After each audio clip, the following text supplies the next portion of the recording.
Hello friends, welcome back to the channel. दोस्तों, आज मैं आपके सामने एक बहुत ही लैंडमार्क, एक बहुत इंपॉर्टेंट जजमेंट शेयर करने वाला हूं। इस जजमेंट का नाम है शाह बानो बेगम वर्सेस मोहम्मद अहमद खान। यह landmark judgment honourable supreme court के द्वारा सन 1985 में दिया गया था और इस लैंडमार्क जजमेंट के थ्रू हमारे देश की कई सारी मुस्लिम वुमेन्स को यह अधिकार मिला कि वह इद्दत पीरियड के बाद भी अपने हस्बैंड से मेंटेनेंस को पा सकते हैं। इवन वो डाइवोर्स के बाद भी अपने हस्बैंड से मेंटेनेंस को पाने की हकदार थी। दोस्तों, इस केस में ऑनरेबल सुप्रीम कोर्ट ने जो डिसीजन दिया है, उस डिसीजन तक पहुंचने से पहले, उस डिसीजन को समझने से पहले हमें इस केस के फैक्ट्स को समझना बहुत जरूरी है। दोस्तों, शाह बानो बेगम और मोहम्मद अहमद खान की जो शादी हुई थी, वो शादी सन 1932 में हुई थी और इन दोनों की शादी से, इस मैरिज से शाह बानो बेगम और मोहम्मद अहमद खान के 5 बच्चे थे। इन 5 बच्चों के होने के बावजूद भी क्या हुआ कि इन दोनों के बीच में थोड़ा डिस्प्यूट हुआ। वह डिस्प्यूट क्या था कि पहले तो ये मैरिज जो हुई वो सन 1932 में हुई, लेकिन 5 चिल्ड्रन हो गए और उसके बाद ये 14 साल तक, 14 ईयर्स तक साथ में रहे। तो जब 14 ईयर्स तक साथ में रहने के बाद में क्या हुआ कि मोहम्मद अहमद खान जो कि शाह बानो बेगम के हस्बैंड थे, इन्होंने एक अनदर मुस्लिम वुमन के साथ में मैरिज सोलेमनाइज कर ली, यानी कि सेकंड मैरिज कर ली थी इन्होंने। तो ये सेकंड मैरिज कर ली थी। और दोस्तों, जो हमारा देश है, हमारे देश में मुस्लिम्स के पास में यह अधिकार है, उनकी कम्युनिटी में, उनके रिलीजन में, कि वह एक से ज्यादा भी शादी कर सकते हैं। वो चाहे तो दे कैन मैरी ट्वाइस और थ्राइस। तो दोस्तों, मोहम्मद अहमद खान और शाह बानो बेगम 14 साल तक साथ रहे और उनके 5 बच्चे भी थे इस शादी से। लेकिन 14 साल के बाद मोहम्मद अहमद खान ने दूसरी शादी कर ली, शाह बानो बेगम को डाइवोर्स दिए बिना ही, और उसके बाद यह अपनी दोनों बीवियों के साथ में रहने लगे। लेकिन फ्रेंड्स, सन 1975 में मोहम्मद अहमद खान ने क्या किया कि सन 1975 में मोहम्मद अहमद खान ने शाह बानो बेगम को छोड़ दिया, है ना।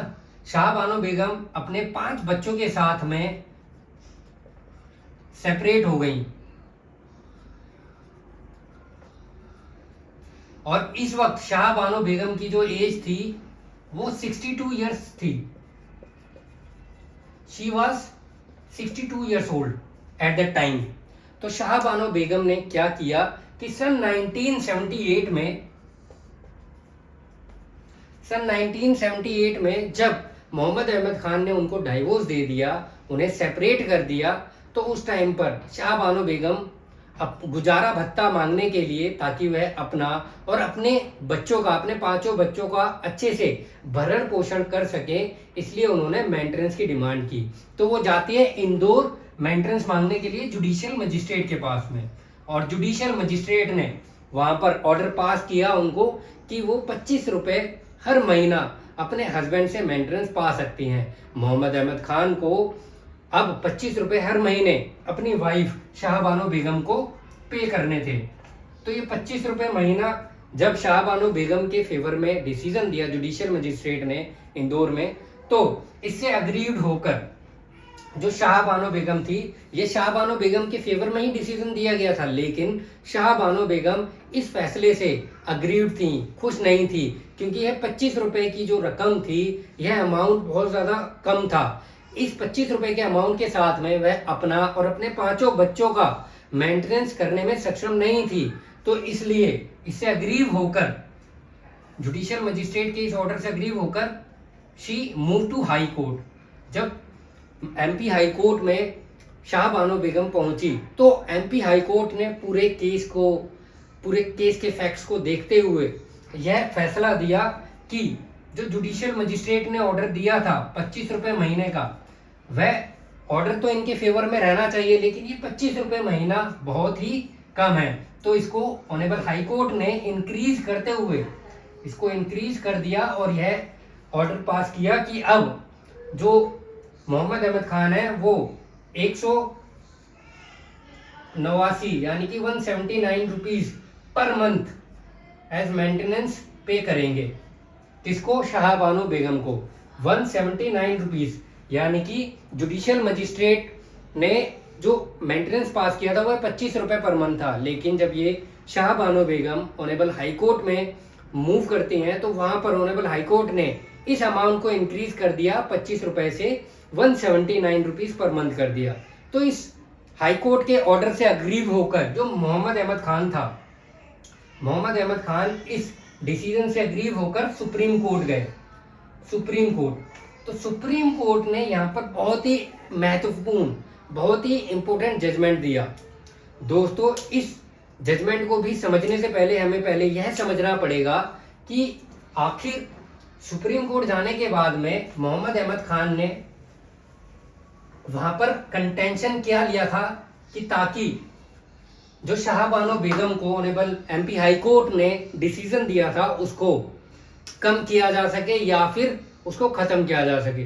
तो जब ऑनरेबल सुप्रीम कोर्ट में यह केस गया तो वहां पर मोहम्मद अहमद खान ने कंटेंशन दी कि सेक्शन 125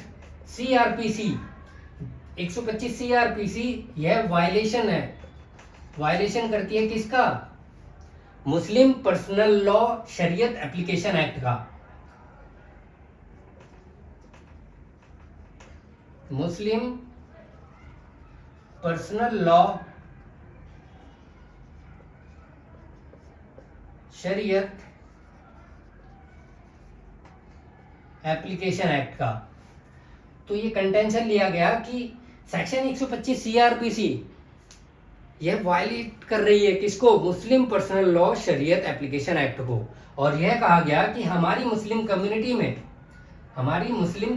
में सिर्फ दो रूल हैं और वह रूल क्या है? पहला रूल है कि जब हम डाइवोर्स देते हैं तो अपनी वाइफ को जो मेहर की रकम होती है वह रिटर्न करनी होती है, मेहर की रकम। तो वो तो मैं ऑलरेडी रिटर्न कर चुका हूं। और दूसरा कंटेंशन था इद्दत पीरियड, कि जब वाइफ को डाइवोर्स दिया जाता है तो डाइवोर्स देने के बाद में जो इद्दत पीरियड होता है उस इद्दत पीरियड तक ही हम लोग अपनी वाइफ को मेंटेन करते हैं, उसको मेंटेनेंस प्रोवाइड करते हैं। तो यह कंटेंशन थी मोहम्मद अहमद खान की ऑनरेबल सुप्रीम कोर्ट के सामने। दोस्तों, आपके माइंड में आ रहा होगा कि ये इद्दत पीरियड क्या होता है।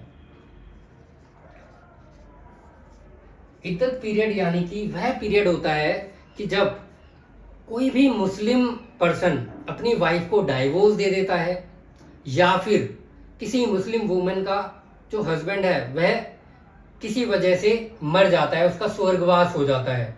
तो उस स्वर्गवास होने के बाद में या डाइवोर्स के बाद में 90 दिन तक 90 डेज का जो पीरियड होता है उसे इद्दत पीरियड कहते हैं। और दोस्तों, इस 90 डेज के पीरियड में यह देखा जाता है कि कहीं वह वुमन प्रेग्नेंट तो नहीं है, तो यह रिस्ट्रिक्शन है कि वह इस 90 डेज के पीरियड में दूसरी शादी नहीं कर सकती है। तो दोस्तों, यह कंटेंशन थी मोहम्मद अहमद खान की ऑनरेबल सुप्रीम कोर्ट के सामने।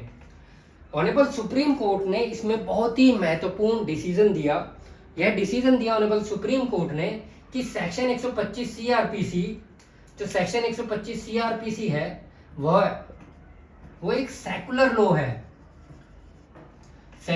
है और यह सेकुलर लॉ हर एक पर्सन पर, हर एक रिलीजन पर, इर्रेस्पेक्टिव ऑफ रिलीजन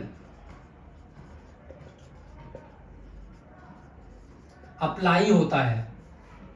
और दूसरा बहुत महत्वपूर्ण डिसीजन यह दिया ऑनरेबल सुप्रीम कोर्ट ने इसमें कि जो मुस्लिम पर्सनल लॉ है, मुस्लिम पर्सनल लॉ शरीयत एप्लीकेशन एक्ट है या फिर मुस्लिम कम्युनिटी है या फिर अदर कोई कम्युनिटी है, अगर कोई भी महिला डाइवोर्स होने के बाद में या फिर डाइवोर्स होने से पहले जब वह सेपरेट हो जाती है अपने हस्बैंड से, तो वह मेंटेनेंस पाने की हकदार है सेक्शन 125 सीआरपीसी के अंडर। और कोई भी पर्सन यह नहीं कह सकता है कि हमारी कम्युनिटी में, हमारे रिलीजन में यह वैलिड नहीं है, या यह सेक्शन 125 सीआरपीसी हमारे रिलीजन को, हमारी कम्युनिटी के जो रूल्स हैं उनको वायलेट करता है। तो ऐसा नहीं कहा जा सकता, क्योंकि सेक्शन 125 सीआरपीसी एक सेकुलर लॉ है and it applies to all irrespective of religion. तो फ्रेंड्स, ऑनरेबल सुप्रीम कोर्ट ने ये बहुत ही महत्वपूर्ण, बहुत ही इंपॉर्टेंट डिसीजन दिया कि जो पर्सन है, कि जो मुस्लिम पर्सन है, वह अपनी वाइफ को यदि डाइवोर्स देता है या डाइवोर्स नहीं देता है, सेपरेट हो जाता है, तो उसको अपनी वाइफ को 125 सीआरपीसी के अंडर मेंटेन करना होगा, उसे मेंटेनेंस प्रोवाइड करना होगा अगर उसकी wife enable to maintain herself है।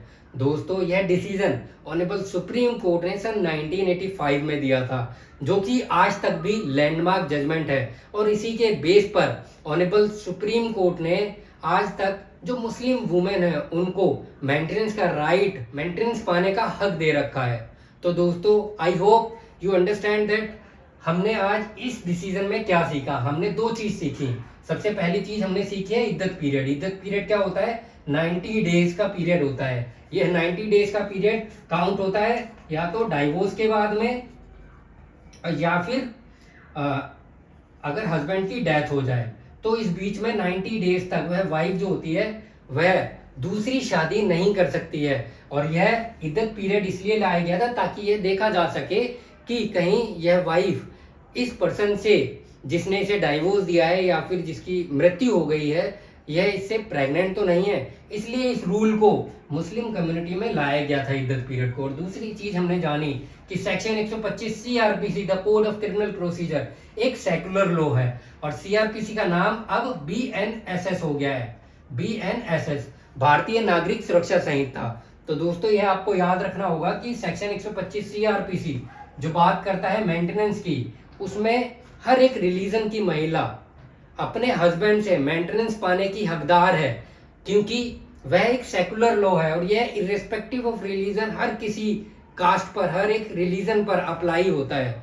दोस्तों, यह अप्लाई डाइवोर्स के बाद भी होता है। यदि वाइफ ने डाइवोर्स ले लिया है तो वह भी डाइवोर्स के बाद भी अपने हस्बैंड से मेंटेनेंस पाने की हकदार है, एज पर सेक्शन 125 सीआरपीसी। तो दोस्तों, I hope you understand this entire case. दोस्तों, यह एक बहुत ही बड़ा, बहुत ही अच्छा एक सुप्रीम कोर्ट का ब्यूटीफुल जजमेंट है, जिसने मुस्लिम कम्युनिटी में, जिसने मुस्लिम महिलाओं को मेंटेनेंस पाने का अपने हस्बैंड से हक दिया है। दोस्तों, I hope you like this video. If you like this video, please like, subscribe and follow this channel. Thank you.